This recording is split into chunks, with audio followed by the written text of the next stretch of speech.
All right, everybody, welcome to Math with Grace. Today we're going to be looking through Geometry, Book 1006, Sections 2 and 3. Remember now we're just at the back half of Section 2 and we're only going through part of Section 3, so pages 26 to 57.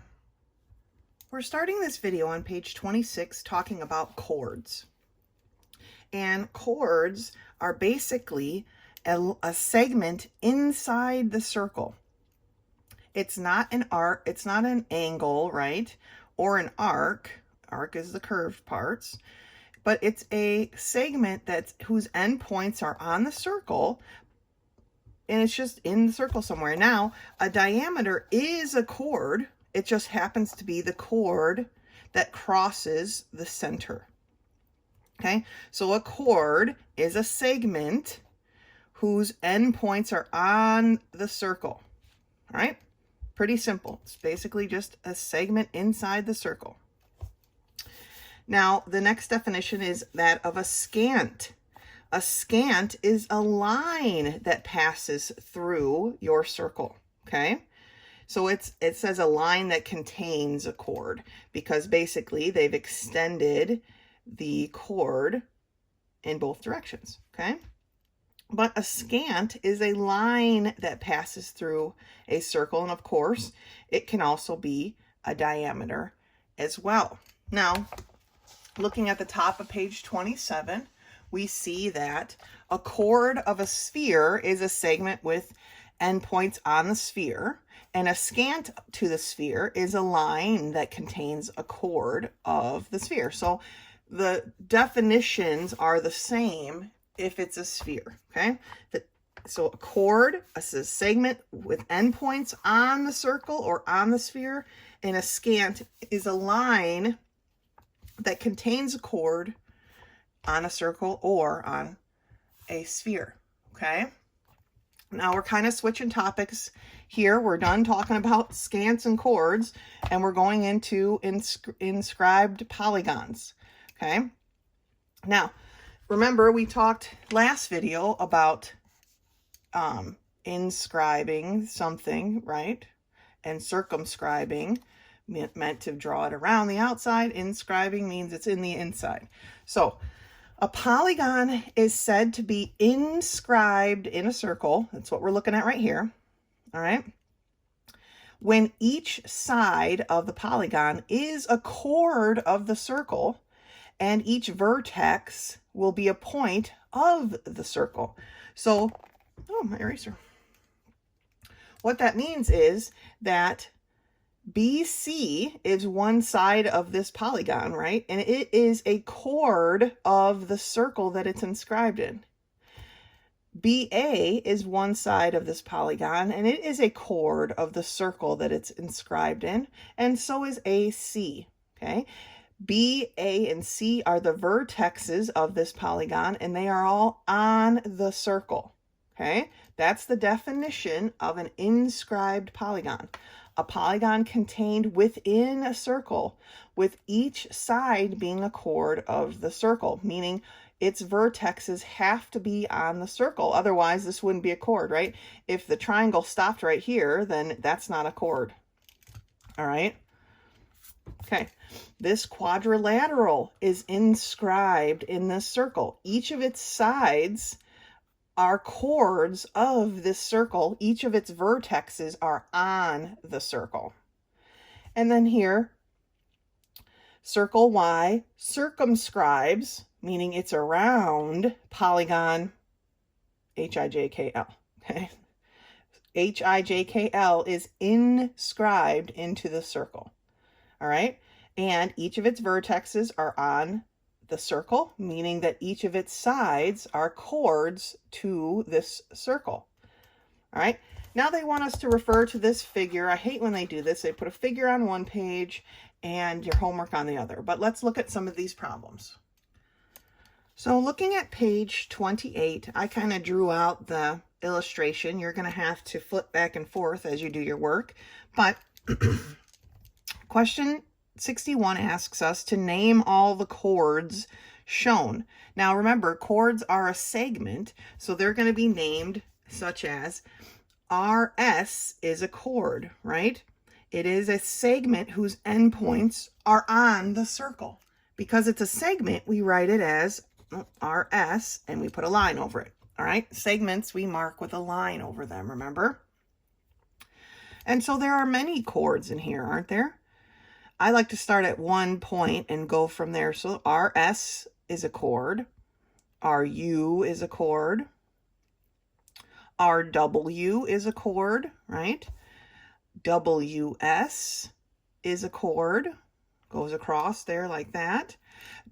Segment WT is a chord.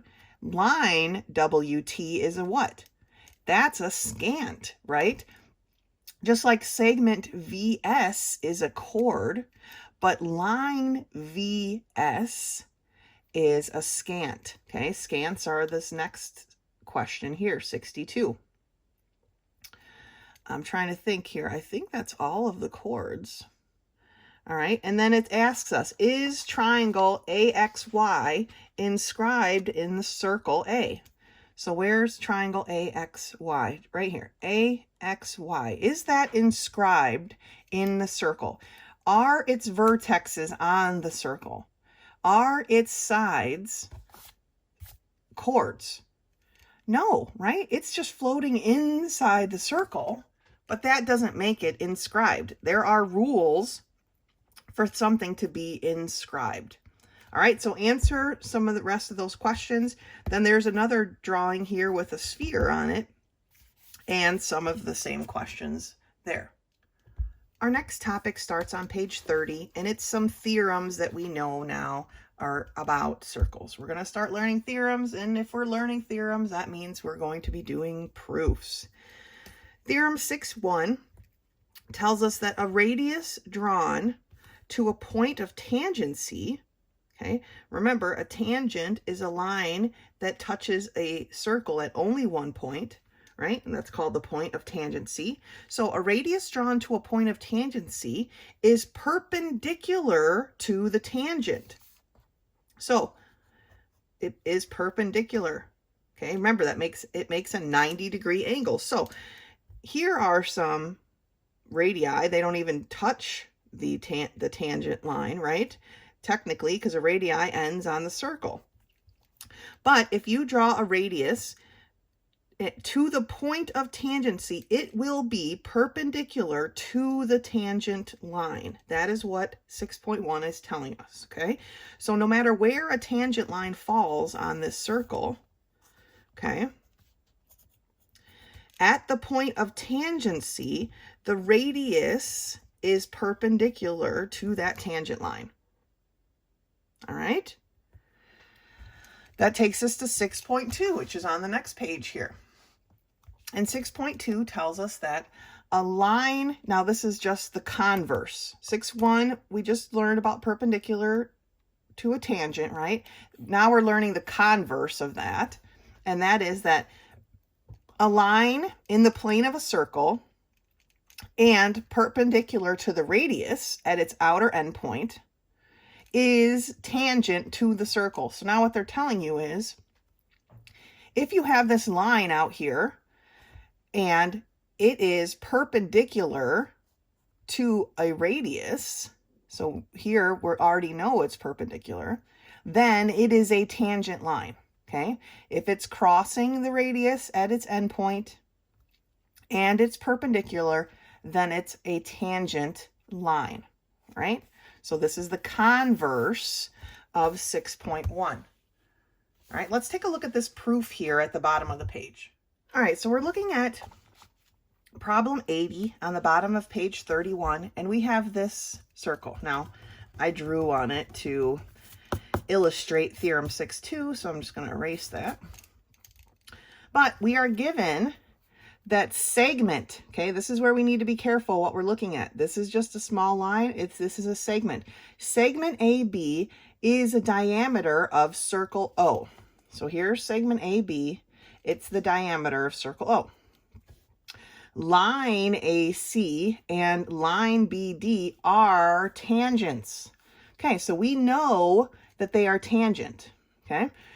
They want us to prove that line AC is parallel to line BD, okay? And we can do that pretty easily. So let's take a look. First part is our given, right? Let's see, we're listing our two givens. The fact that AB, segment AB, is the diameter of the circle, and that line AC and line BD are tangents. Okay, that was given information. So what's our next step? Well, we're trying to prove lines parallel to each other. We have a diameter, which we know contains radii, right? And we know from Theorem 6.1 that radii are perpendicular to tangent lines. And if they're perpendicular, if a line or a segment is perpendicular to two other lines, or sorry, if two lines are perpendicular to the same segment, then they are parallel, right? That's where we're going with this. We got to pull back our knowledge, get out our postulates and theorems pages, and review what we need to know here. So our next step is to say that OA, which is a radius, is perpendicular to line AC. Segment OB, which is a radius, is perpendicular to line BD, because radius to a tangent is perpendicular, okay? We were already told that these were tangents, so we don't have to prove that it's a tangent. We've already been given that it's a tangent, so radius to a tangent is perpendicular. That's why this is true. Let's look at the next step, and it's the final step, right? We're saying that AC is parallel to BD. Why can we say that? Well, two lines perpendicular to a third line or segment, okay, or segment, are parallel. All right, that's our proof. Two lines perpendicular to the same third segment or line are parallel to each other. Okay, so that's proof 280. I want to do one more from the next page. All right, so the proof that I would like to look at, and I forgot to write it here, is 82. 282. And here is the illustration that we're given, okay? And it says, for our given information, that segment PA and segment PB are tangent to circle R, and it says at the points A and B, but we already know that because it says it right here, okay? They want us to prove that PA and PB are equal. Now, they give you a hint that tells you to draw RA, which is a radius to a tangent. It tells you to draw RB, which is a radius to a tangent. And it tells you to draw RP, but RP is already there, so I don't know why. And to prove triangles are congruent. All right, so here's how we get started, right? They already give you the given information on the state here. I'm not going to rewrite it. It's already printed in the book. So number one, we need to draw, okay, RA, segment RB, and I don't know why it tells us to it, but segment RP, but it's already in the drawing. So what do we mark when we draw in extra lines, right? We mark that as auxiliary lines. Okay, those are auxiliary lines. We drew them in, okay? Next step. So we're trying to prove congruent triangles. All right, let's do this. I'm going to start by defining what kind of triangles we have.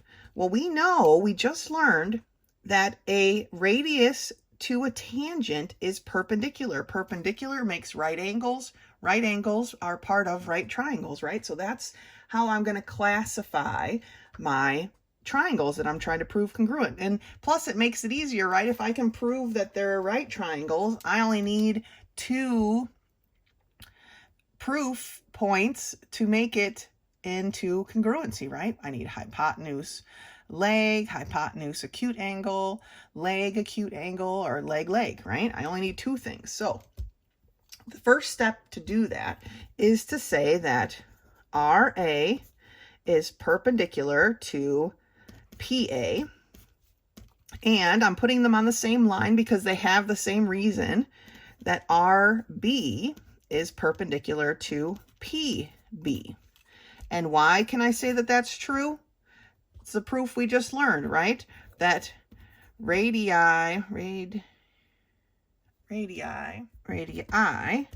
to a tangent is perpendicular. Okay? Radii to a tangent, R is perpendicular. My grammar is not great here, but we get the point, right? This is Theorem 6.1. Okay?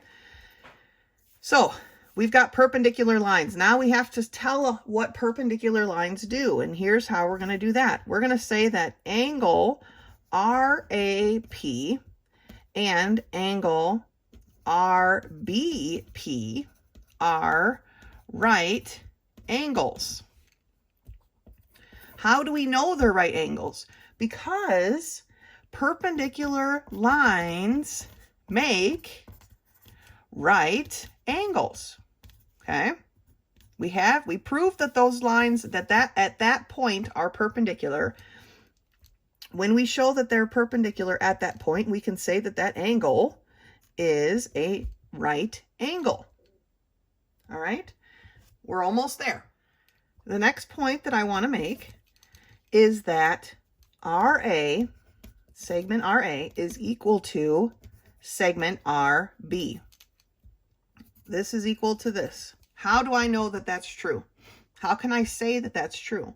Well, I can say that it's true because all radii in a circle are equal, right? All the radii in this circle are equal. No matter where I go from the center to an end to being on the circle, it's going to be the same distance. Okay, so the infinite number of radii that we could draw inside of here until this was a big black dot are all equal, because that's how circles work, right? A circle in itself is a line equidistant from a point, right? It's not a line because it goes in a circle, but you know what I'm saying. All the points that are equidistant from the center, right? So I can say that this is true because all radii are equal. All of them. All right. So what's our next step? Well, the next step is the easiest one, because we're going to say that RP is segment RP is equal to segment RP. And 544, sorry. RP is equal to RP. And what is the reason for that? What is the reason that something is equal to itself? It's reflexive. Okay? That is a reflexive segment. So, what do we have? Well, we have the hypotenuse and we have a leg, right? So we can now prove congruency. 6, we can say that triangle RAP is congruent to triangle RBP, because of hypotenuse leg. We've shown that the hypotenuses are equal and one of the legs is equal, and that's all we need to do. So hypotenuse leg, but that doesn't actually get us to what we're trying to do, right? We're trying to say that PA and PB are equal, and you're probably noticing, Mrs. Howell, there aren't any more lines. That's where the problem stops. You're right, so I'm just going to write it in. And anytime you need to write in an extra space to get your proof proved logically, please write in as many spaces as you need. All right. If you can get it proved logically in 5 steps, it's kind of like name that tune. Then you can then do that. If it's done correctly, that's fine. If you need more steps, that's fine. Okay, here obviously I'm taking one more step than the book thought was necessary, but I didn't write this book, so I'm not sure exactly what they were thinking, but this is the process that I see and that I would go through. It's the thing about proofs, right? They're kind of hard to grade because everybody sees things differently, and sometimes you need more steps, sometimes you need less steps, and that's fine. All right, so we don't need to worry about that. I'm writing in another step, and that's step 7. And step 7 is that PA is equal to PB for my favorite reason, which is CPCTE. Okay, corresponding parts of congruent triangles are equal. PA corresponds with PB. Okay, they're the long leg section of our right triangles, and therefore they are equal because we've shown that our triangles are congruent. Okay, those are the steps we're going to go through for proof 82. Let's take a look at some postulates and theorems. So if we look on page 34, we've got a postulate and 2 more theorems to go through. Postulate 16 tells us that if the intersection of AB, which is an arc, see the arc mark over it, the arc mark, and BC, so the intersection of AB and BC, where do they intersect? They intersect at B, right? Of a circle is a single point, which it is, which is B, then we know that the measurement of arc AB plus the measurement of arc BC equals the measurement of ABC. That makes complete sense, doesn't it? If AB intersects or touches BC, then if we add those two together, it equals ABC, right? That makes complete sense. This is the arc addition postulate. Remember, we've done the angle addition postulate. It's the same concept. If BC intersects CD, which it does, right, at point C, then BC plus CD equals BCD. All right. Now, this part is not true.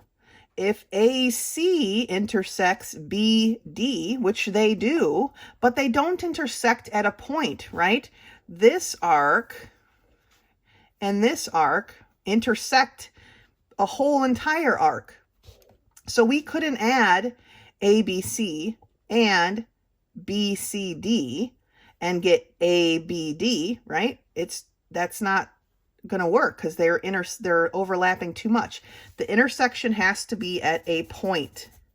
Okay, that's the key to this postulate. The intersection has to be at one point and one point only. All right? So that's postulate 16.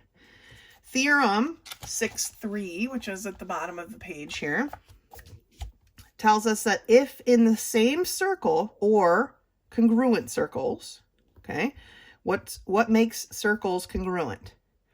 Do we remember?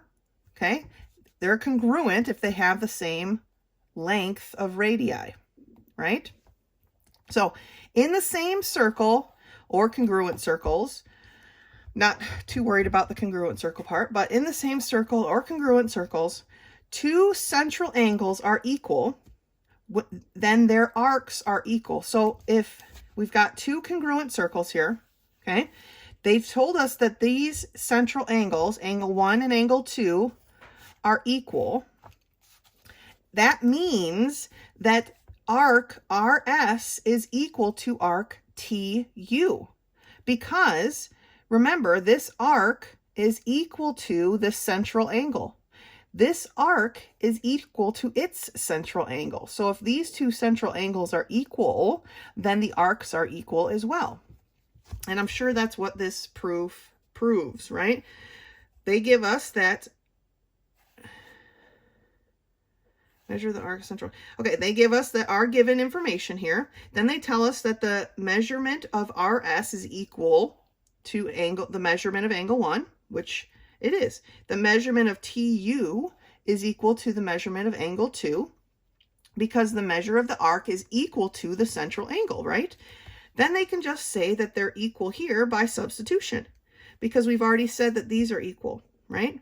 So if these are equal, then these are equal to each other by substitution. All right?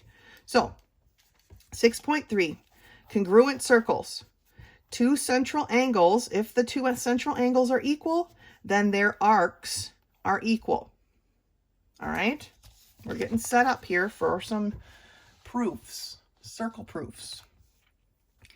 The converse of that theorem, 6.3, is also true. Okay? It's a converse. If in the same circle or congruent circles, two minor arcs are equal, then their central angles are equal. So what that's saying that is that if RS is equal to, and I wish they weren't right next to each other, ST, their central angles, if we drew them in, would be equal. Okay, that's what this is saying. It's the converse of 6.3. Now we're starting with our arcs being equal and ending up with our angles being equal, where over at 6.3 we started with the angles being equal, leading to our arcs being equal. Okay, converse, right? So let's take a look at this proof that's right here. So I erase the schmutz I put on there. All right. Given information are points R, S, T, Q on circle O. They're showing us that all these points are actually on the circle. And they want us to prove here that the measurement of RS plus the measurement of ST plus the measurement of TQ equals the measurement of RQ. All right. So looking at our proof here, they've given us our given. It's already printed on there. How nice of them. So what's our next step? Well, our next step is arc addition. Right here, postulate 16, arc addition. So we're going to say that RS plus ST equals RT. Okay, that's how far we've gotten. On the same line, I wrote that RT, this segment we just proved, right, equal to these two, plus TQ, which is here, equals RQ. And all of these are arcs. I'm not the best at labeling my stuff properly, but all of those are arcs, okay? And we know that these are added together because of arc addition, right? They intersect at one point, therefore we can add them together. And that leads us to our solvation, that RS plus ST plus TQ equal RQ, and we did that through substitution, okay? We've already linked all these things together, so we know that this is true because of substitution. We just substituted the things we already knew were true, right? RT plus TQ equals RQ. So here's my TQ. Well, I didn't write RT but I wrote these two things because these two things are equal to RT. So I substituted using this formula, but then I substituted this for this, okay? It's a lot of substitution going on down here, but that's what it was. Good job. All right, I'd like to work through proof 288 with you. This is the drawing that they're given, the illustration, right? And we're given that SW is the diameter of circle R, and that the measurement of arc TS is 30 degrees. So we know that arc TS is 30 degrees. I'm going to go ahead and mark it. They want us to prove that the measurement of angle T, which is over here, this angle here, is 15 degrees. So 1, SW is diameter of circle R, and we've got that the measurement of TS is equal to 30 degrees, right? Why do we know those things are true? It is our given information, all right? Now, remember I talked a little bit ago about needing more steps than the book gives us? I think at this stage in the game, whoever put this book together kind of forgot that they needed to list some things. They forgot that we actually have to prove everything that we're doing. And so this this problem does not have enough steps in my opinion. Now, 287, I was able to prove in one less step than they gave us, but in this particular case, I feel like we're going to need more steps. So here's why, all right? So the next thing we have to do is that dotted line technically doesn't exist, so we have to draw it in. Maybe this is where I'm using up the steps, okay? Maybe this part the book doesn't think is necessary. But we have to draw radius RT. It's a dotted line. We have to draw it in. And what happens? What is that called when we draw in a line? It's called an auxiliary line. Okay, now that I've drawn it in, I'm going to actually literally draw it in. I don't like dotted lines. All right, there we go. Next, 3. Okay, we can say that angle SRT equals 30 degrees. Why do we know that SRT equals 30 degrees? The measure of angle SRT equals 30 degrees. We know that that's true because the minor arc, the measurement of the minor arc is equal to the central angle, right? This central angle is equal to the measurement of its arc. And measurement, we're just marking it by putting a little m in front of something. That's what that means. Measurement of TS, the measurement of TS, the measurement of angle SRT, the measurement of a minor arc is equal to its central angle. So this minor arc equals 30 degrees. Therefore, this central angle equals 30 degrees. All right. The next step that I want to do is show, again, I think this step was left out in the book, that RT is equal to RW. RT is equal to RW. Why do we know that that's true? These are radiuses or radii, right? And all radii in a circle are equal. Okay, all the radii in a circle are equal. And by showing that those are equal to each other, that can move us on to our next step. I don't see how the book can get here without it, but that is saying that angle T is equal to angle W. Okay, and if you maybe turn your page around and look at just this triangle, what kind of triangle is this? What kind of triangle is it that has two sides that are equal? That's an isosceles triangle, right? And what do we know about isosceles triangle? That the base angles of isosceles triangles are equal, right? We know that the base angles are equal. We can say that this is equal to this. All right, now we've got T tied in here. T is what we're going for, right? We had to get it put into the proof somehow. We had to bring it in here somehow. Now we have it in here. Our next step is a little bit tricky.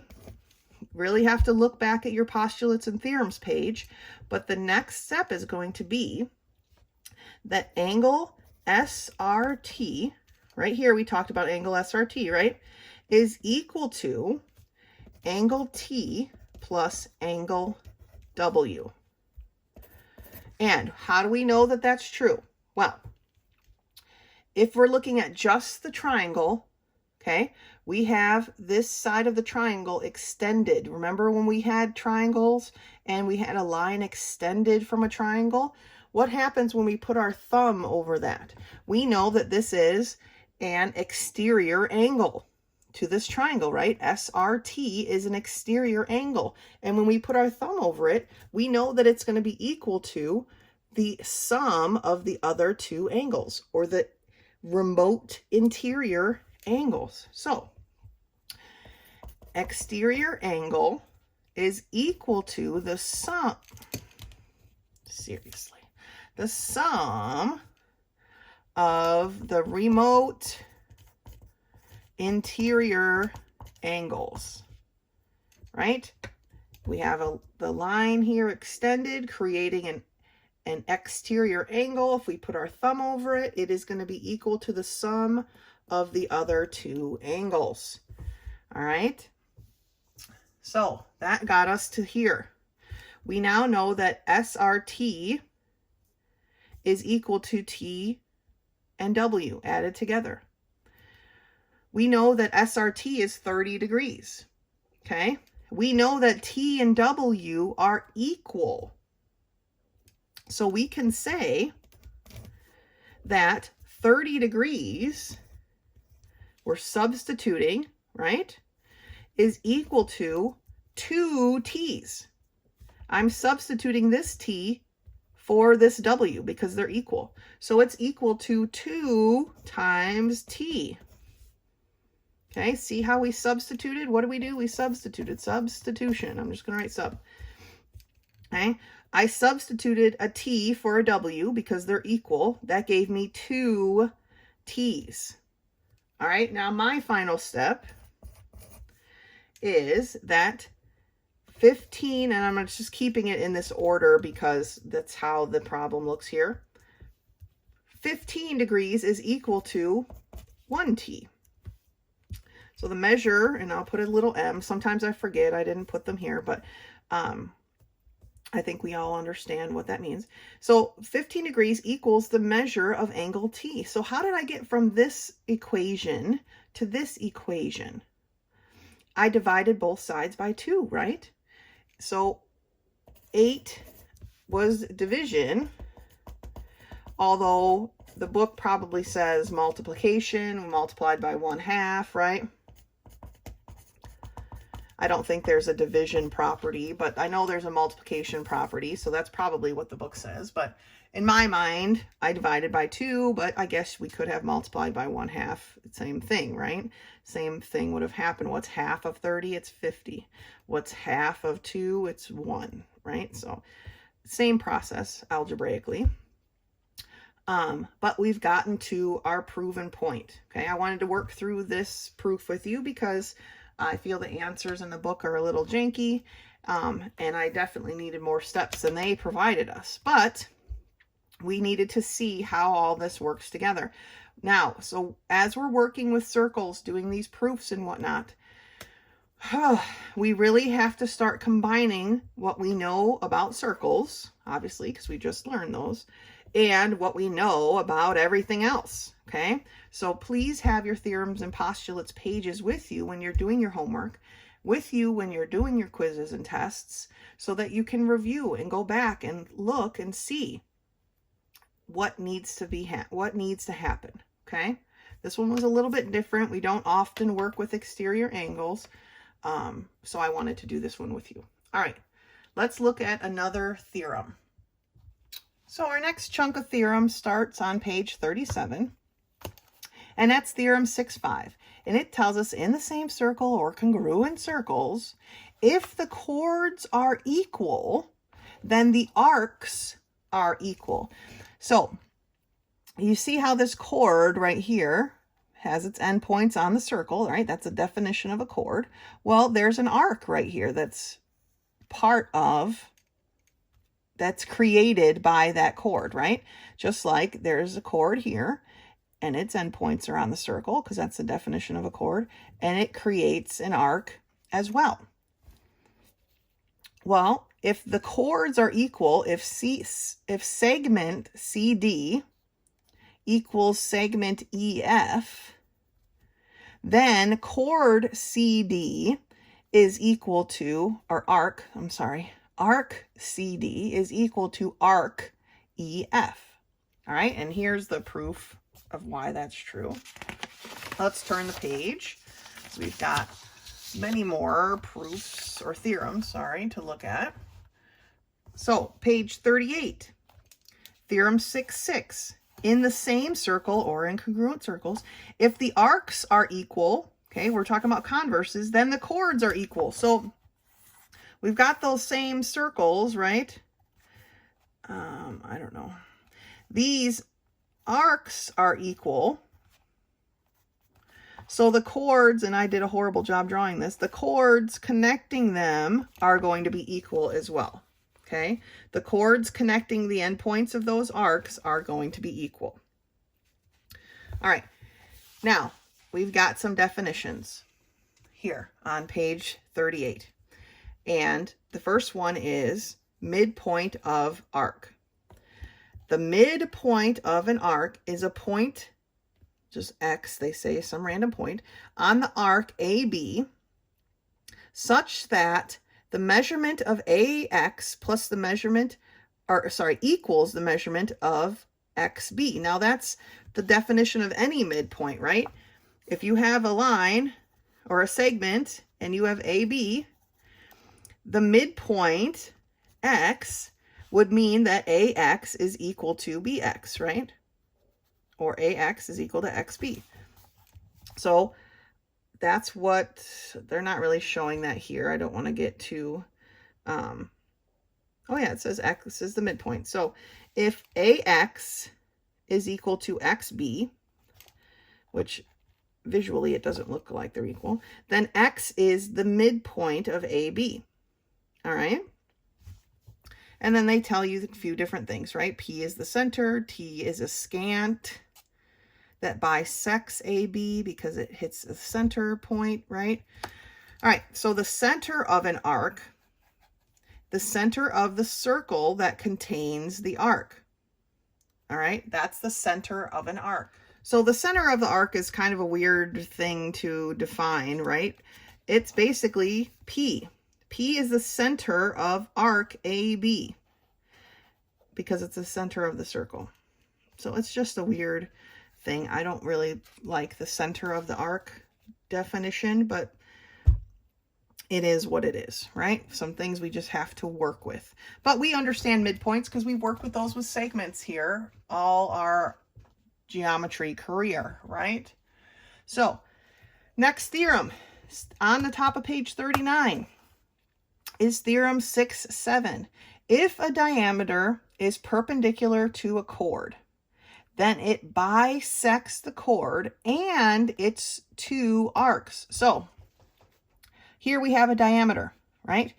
YX, we know it's a diameter because it passes through the center point P. This is circle P. What they're telling us, okay, is because it is perpendicular, that's what we're given here, to AB, which is a chord across this circle, right? They're perpendicular right here at point C. It bisects AB. All right, so AC is equal to CB. They're asking us to prove it, but this is what it proves, this theorem. But it also bisects the chord, or the arcs, okay? It bisects the chord, but it also bisects the arc, so that AX, arc AX, is equal to XB, okay? And therefore AY, because it's a diameter in this case, AY is equal to BY. So we've got all these things equal to each other because this diameter is perpendicular to this chord. Okay, it gives us all these equal things. These two little arcs are equal, these two larger arcs are equal, and these two segments are equal.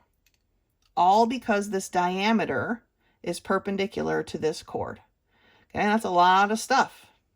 All right, let's turn the page. Okay, looking at page 40, we have two more theorems to discuss. Theorem 6-8. In the same circle or congruent circles, if the chords are equidistant from the center, what does equidistant mean? That means it's the same, right? This is the same as this. If they're equidistant from the center, then their lengths are equal. If they're equidistant, their lengths are equal. So BC, the segment, the chord, is equal to ED, the chord. It's kind of hard to mark it because they've cut it in half, right? But that's how it works, okay?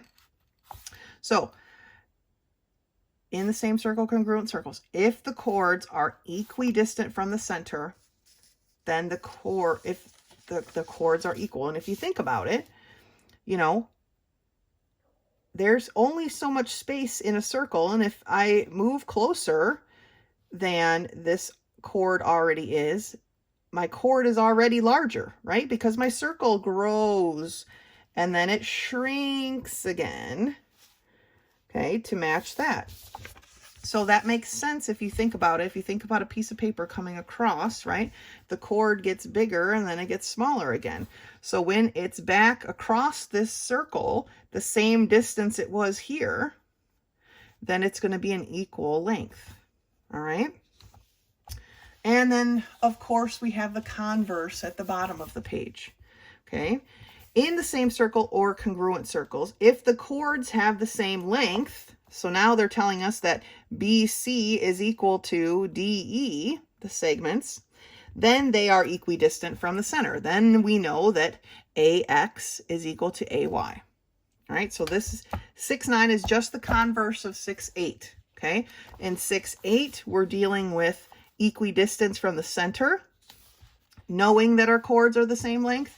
And in 6-9, we're starting with our chords being the same length. Therefore, we know they're equidistant from the center. Okay.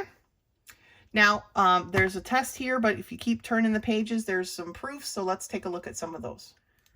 Okay, so I'm not going to work with either of these proofs that are on page 41, but I do need to give you the given and the prove because they're not listed on your book.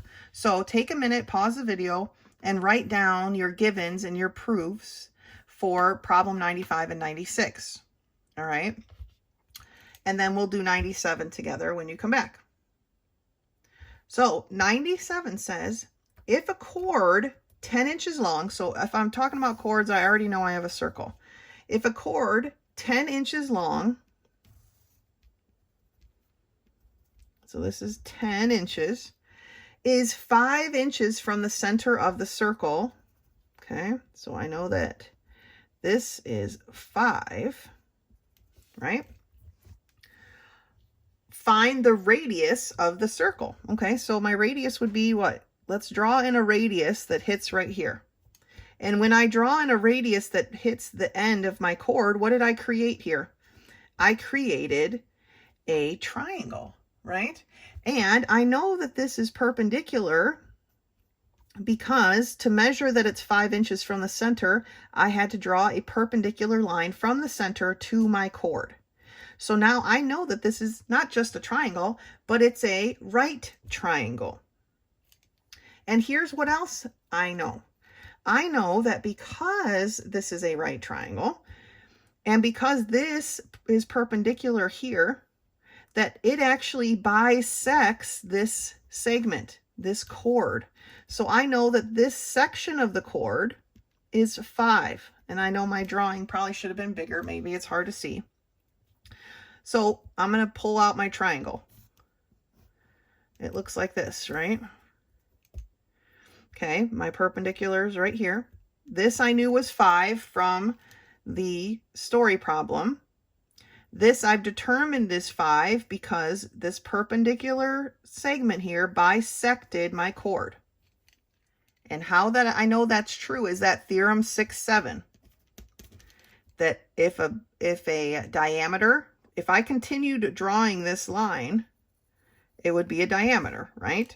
So diameters bisect, if they are perpendicular to a chord, they bisect the chord, right? So I know that this is 5.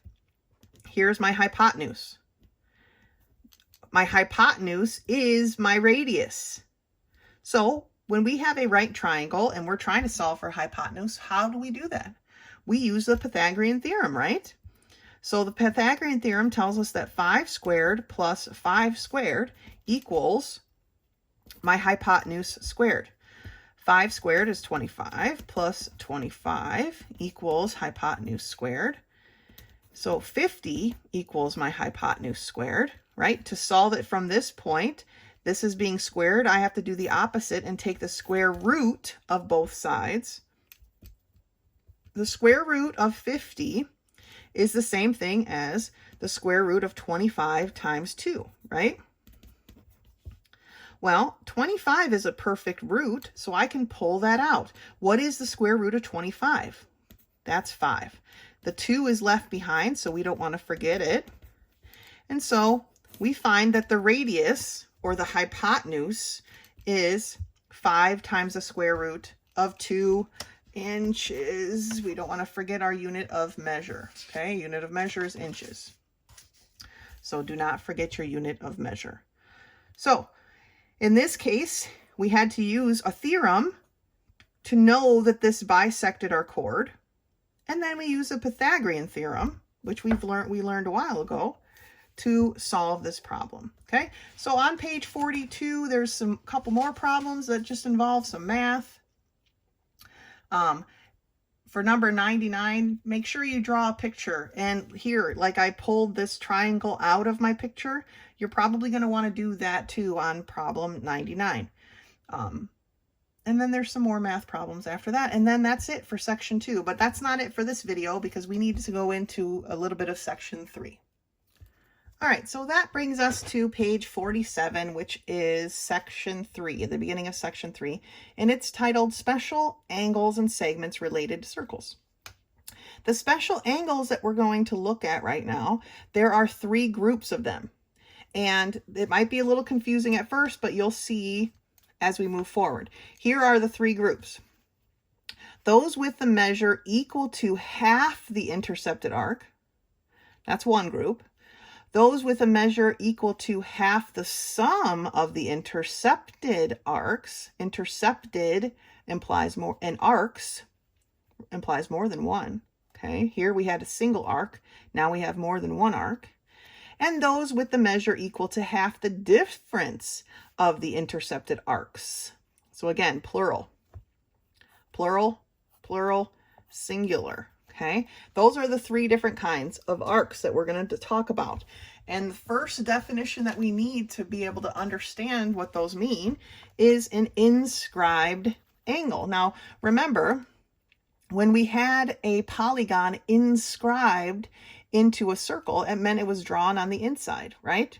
Well, an inscribed angle is an angle with sides containing the end points of an arc. So this side contains this end point, this side contains this end point, and with a vertex that is a point of the arc other than the end point. So the vertex has to be on the circle. Okay, it can't be in the middle.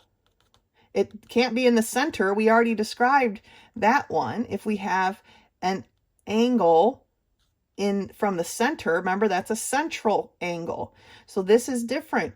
Okay, its vertex is on the circle and its edges or its sides contain points of an arc. All right, this is an inscribed angle. Now, the other definition that we need is intercepted arc.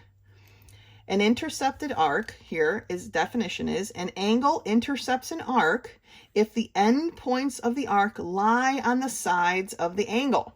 So the end points of the arc, here's arc XZ, its end points lie on the sides of this angle, right?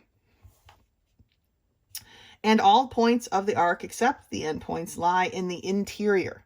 So here are all the points of the arc.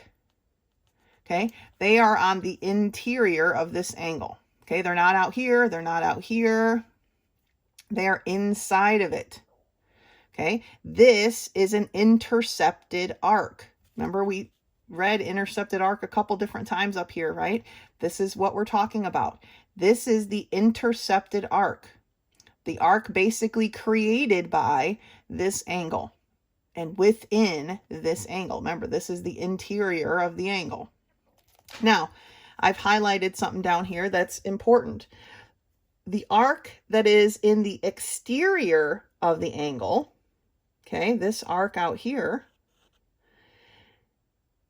is the arc in which the angle is inscribed. So this arc here, arc X, Y, Z, is where angle Y is inscribed. It's inscribed. Think of it as Pac-Man.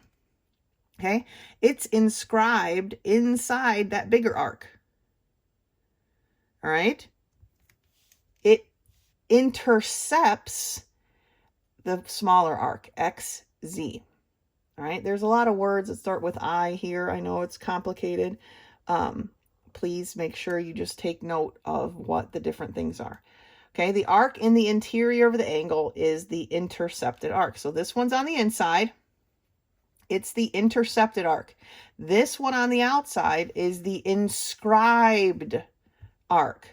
Okay, let's turn the page. Let's take a look at all these examples. Okay, model 1. Angle ABC, so ABC, is inscribed in ABC. Okay, that's the Pac-Man. Okay, it's drawn into ABC, arc ABC. Angle ABC intercepts arc AC. All right, this is the arc that is within the angle. All right, so it's the intercepted arc.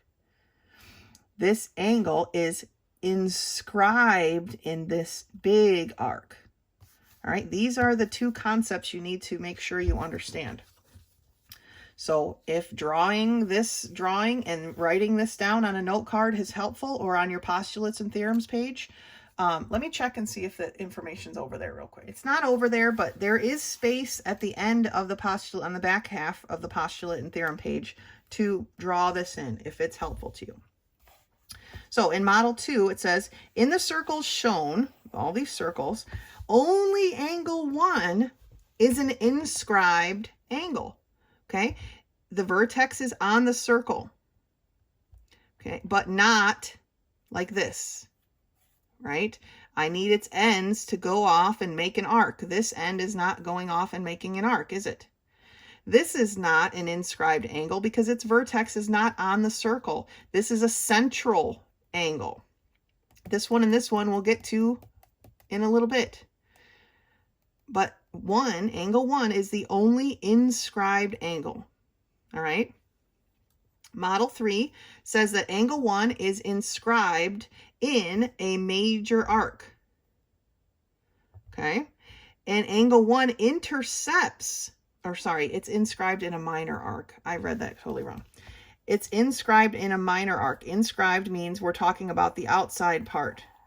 In this case, this outside part is a minor arc. Okay, it intercepts this major arc here because it's a huge angle, right? It intercepts. This is all part of the angle.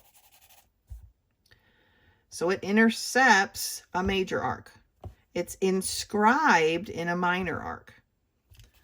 All right, let's take a look at the next couple of models here. Model 4. Angle 2 is inscribed in a major arc. This time we've got this major arc. It's our Pac-Man arc, right? It's this big one.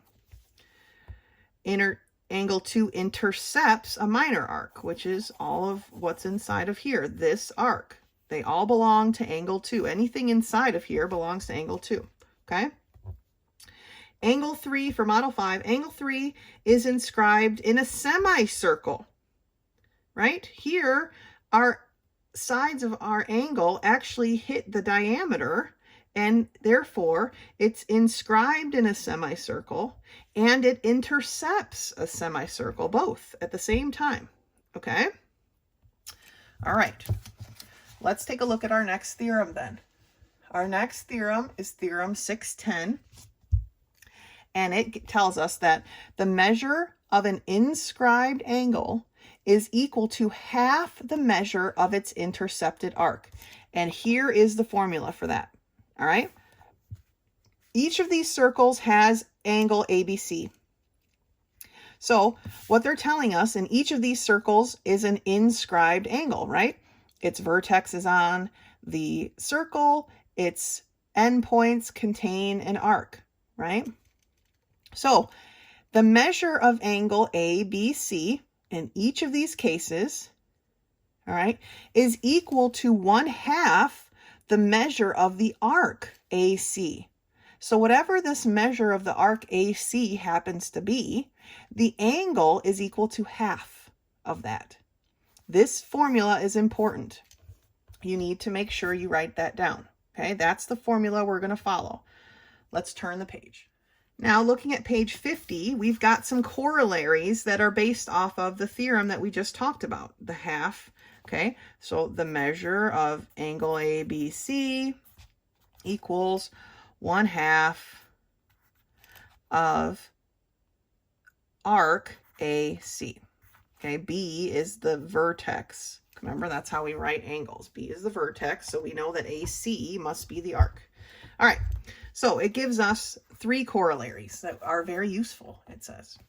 Corollary 1 tells us that an angle inscribed in a semicircle is a right angle. So let's look at that right here. As we do our corollaries, let's look at our model. Our model tells us that if RT is a diameter, then RST is a right angle. Because RST is an inscribed angle, right? If we did this, it makes it a little more clear. So because it's an inscribed angle, we know that it's half the measure of the arc, the intercepted arc, right? Inscribed angle, intercepted arc. This is equal to half of the intercepted arc. Well, the intercepted arc is a semicircle, so we know it's 180 degrees. Therefore, half of that is 90. Okay? So angle RST is going to be equal to 1/2 the measure of arc RT. Well, angle RST is going to be equal to 1/2. We know the measure of the arc is 180 degrees. So angle RST must be 90 degrees or a right angle. Okay, that's corollary 1. Corollary 2 tells us the opposite angles of an inscribed quadrilateral are supplementary. What does supplementary mean? Do we remember? Supplementary means that they equal 180 degrees, right? So that's telling us here for model 2 that if ABCD is inscribed in circle O, then angle A and angle C are supplementary. Angle B and angle D are supplementary because they're across from each other. They're called opposite angles. So the measure of angle A plus the measure of angle C is going to equal 180 degrees. The measure of angle B plus the measure of angle D are going to equal 180 degrees. Okay? That's corollary 2. Now I'm going to slide my book up for corollary 3 because its model is over here. But corollary 3 tells us that if 2 angles intercept the same or equal arcs, the angles are equal. Now, this drawing is quite interesting, but if you look carefully, each of these angles intercept the same arc, arc AB. Okay, angle 1 goes from A to its vertex to B. Angle 2 goes from A to its vertex to B. And angle 3 goes from A to its vertex to B. All right, so because they all intercept the exact same arc, or equal arcs, as corollary 3 tells us, if it were 2, maybe, different circles, but intercepting equal arcs, the same arc, that means that each of those angles are equal measurement. Okay, angle 1 equals angle 2 equals angle 3. That's what corollary 3 is telling us. All right, we've got 2 more definitions and 1 more theory to look at before we do some problems and get to the end of this video.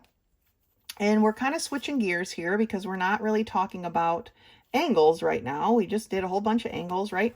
But now we're talking about scant rays and tangent rays. Now remember, a scant is a line that passes through a circle, right? Well, a scant ray is a ray, this is why this was a dotted line, that lies on a scant line and contains both points of intersection. So the ray has to have 2 points of intersection on the circle. It cannot start here and go like this. All right. It has to have 2 points of intersection on the circle. So ray RS and ray AB are scant rays. Now, even though they've got the point A way out here for our AB, it still crosses the circle right here at this unnamed point. Okay. Rarely will you actually see this. I feel like this is probably a misprint. Rarely will you, I don't think ever will you see this in your homework, that the point is way out here without this point being labeled. All right.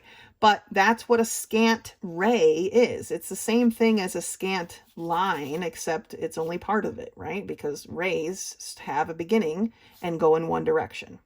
All right. Now a tangent ray is a ray that lies on the tangent line and contains the point of tangent C. That's the most important part. Here, my tangent line starts here. My tangent ray starts over here, but it contains the point of tangent C.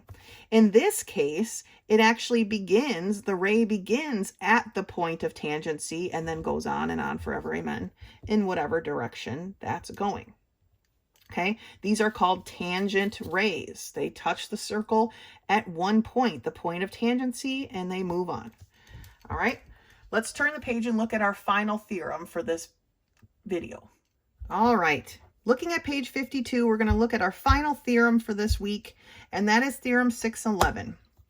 And that tells us that the measure of an angle formed by a scant ray and a tangent ray, so RS is my scant ray, RT is my tangent ray. They meet here and they form an angle, right? This is the angle they form in each of these pictures, okay?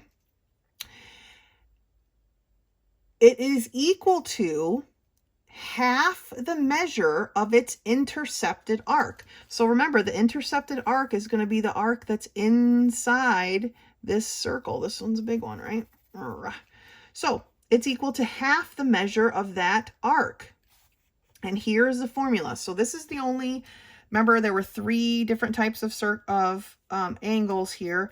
We're going to only be dealing with the one that's half of its intercepted arc today, for this week anyway. So the measure of angle SRT, and there's, again, they did SRT in each one of these drawings, is equal to 1/2 the measure of SR. Okay, and that's SR because it comes back around to the vertex, right? So whatever the measure is of this arc that's inside of our angle, we take half of that. All right, let's take a look at some of these problems. Okie doke. I would like to take a look at, what is this, 3.1. 3.1 tells us that AD is a diameter, but we can see that with our eyes. We didn't need to be given that information. And we've got these other chords here, okay, and they form some things. But it tells us that if the measure of arc CDA, and like I said, when I am given these arc angles that are, or measurements that are kind of different, I like to just draw it like this. So CDA is 260 degrees. And BC, now this one is just a small section here, so I'm just going to write it right here, is 30 degrees. They want us to find the measure of the rest of this stuff. So we know the measurement from A all the way around to B, don't we? Because we know that ADC is 260 degrees, and we know that BC, and they intercept at one point, is 30 degrees, so we can add them. So the measurement of BA we can find, because we know that 260 plus 30 is 290, right? And that this is all that's left, BA. So if we take 360 degrees, which is our whole circle, and subtract 290 degrees, what do we get? Right, we get 70 degrees. So the measure of BA is 70 degrees. And I'm just going to write it right there next to that arc. Okay. We knew that this section was 260. We knew that this section was 30. We can use the addition postulate because they intercept at one point. So we can add these two arc measurements that we have, which only left this arc measurement as our part of our circle. It was the only other part of our circle, right? Well, our circle altogether is 360 degrees. So if we subtract the measurements that we had, we'll get what was left over. All right. Next, they want to know the measurement of CD.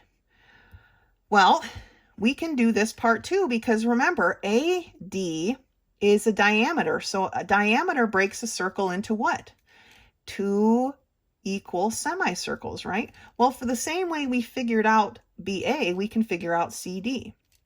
Because if we just only look at the semicircle, we have this part and this part.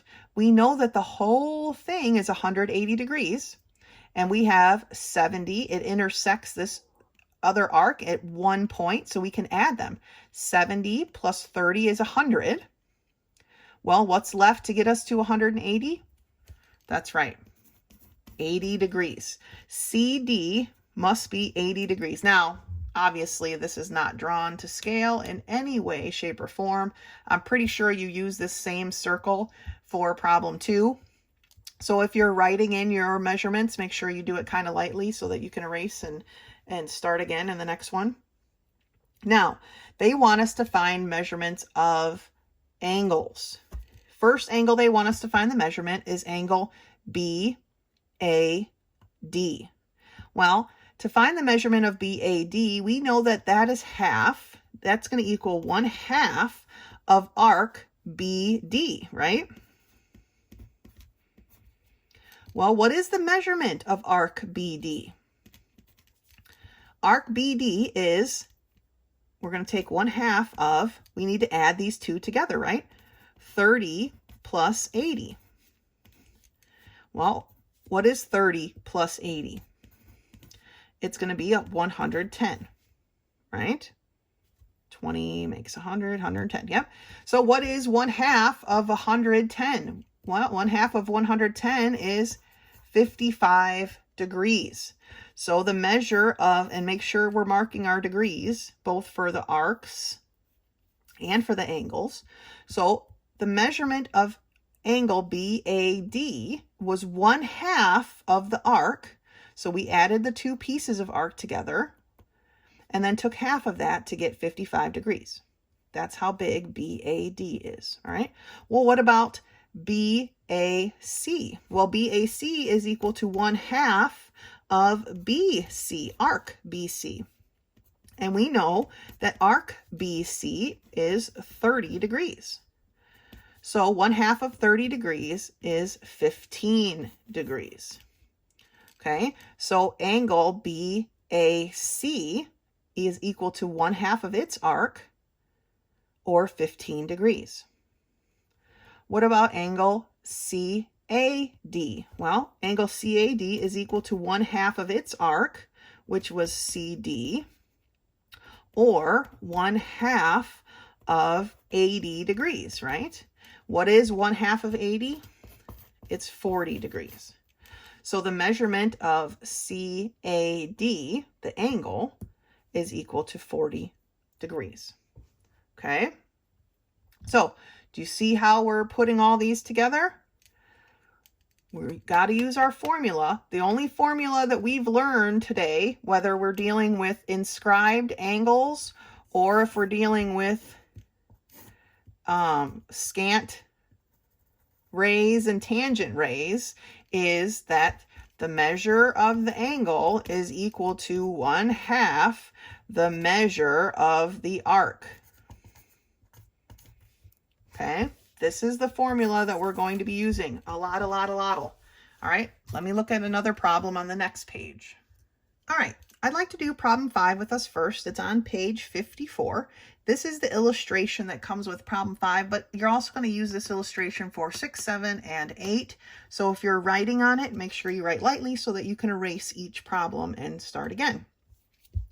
But for 3-5, we've got this illustration, and they want to know what is the measure of angle BAD. Well, here's angle BAD. All the mess set aside here. I lost my little scratch paper. Here it is. Because this is a messy drawing. Let's take a look at BAD and where it lands on our circle. Okay, BAD. Now, in there's a whole bunch of given information that I didn't write down, but BD is the diameter. We can tell that because it hits the center of our circle, right? Well, if BD is the diameter and BAD intercepts that diameter, that tells us that BAD is 1/2 of a semicircle, right? It's 1/2 of arc BCD, right? BCD, which is a semicircle. So it's 1/2 of 180 degrees or 90 degrees. Okay. So BAD is 90 degrees. Now, the next one they want us to tell them what is the added together the measure of angle ABD and angle ADB. Now this is kind of complicated. You got to kind of look at it in a spatial way. So angle ABD intercepts this arc right here, AD, right? Angle ADB intercepts this arc right here. Okay, these two arcs intercept at point A. But what do they create again? Okay, they create a semicircle. So the angles intercept arcs that added together, the two arcs added together, give us a semicircle. Therefore, our angles added together, we can't figure out one specific angle, but added together, we know they're half of this semicircle. Or what's half a semicircle? 90 degrees. Okay, so I like to draw, that's what I did here, right? I drew the arc that's being intercepted here. I drew the arc that was being intercepted here. That helped me to see, oh, my two arcs together are a semicircle. That means my two angles together are half of that semicircle. Now, I don't know how big this angle is, and I don't know how big this angle is. They don't give me enough information for that. But I know together they're half a semicircle. All right? So that's the answer for that one. Now, looking at 3.9, which is on page 55, we have this drawing. And this drawing, again, is used for several problems. So if you're going to write on it, I would write lightly. But we have what looks like an hourglass inside of a circle, right? Here we go. If the measurement of TS is 96 degrees, all right, what is the measurement of angle Q? Well, angle Q is the same as angle TQS, right? And it intercepts this arc. So it's 1/2 of arc TS, or 1/2 of 96 degrees. And what's 1/2 of 96? Well, it's 48 degrees. What about angle R? Well, angle R is the same as angle TRS, right? TRS. And it intercepts TS as well. So it intercepts TS, so it's half of 96. So R is also 48 degrees. Angle Q and angle R are equal because they intercept the same arc. Okay? Now there's a lot more problems for you to do based on that drawing, but I would like to turn the page and look at one more problem from page 56. Okay. Problem 318 is the next one that I'd like to look at. And this is the drawing that we're given. We have an angle 1 here, and we know then that this angle up here is 86 degrees. And they want us to find the measure of angle 1. Okay, well, here's what we know. We have this angle here, and its inscribed arc is right here, right? We can figure out the measure of this inscribed arc because we can use our formula backwards. Remember, our formula is the measure of the angle is equal to 1/2 the measure of the arc, right? Well, we have the measure of the angle as 86 degrees is equal to 1/2 our arc, right? Well, I don't know the arc, so I need to figure it out. It's being multiplied by 1/2. I'm going to multiply it by the reciprocal, which is 2, but I have to multiply both sides. When I multiply the reciprocal, I'm left with the measure of my arc, right? And then I have 2 times 86. Well, 2 times 86 is 172 degrees. So now I know that this arc is 172 degrees. Okay, from that point, I'm going to draw some lines right here. I can figure out what this arc is. And once I figure out what this arc is, I can figure out my angle. Okay, we've kind of had to work very much backwards. But I know that this arc is the rest of my circle. So if I take 360 degrees and subtract 172, I find out that the rest of the arc is 188 degrees. So this arc is 188 degrees. And now that I have the measure of the arc, I can figure out the measure of my angle 1.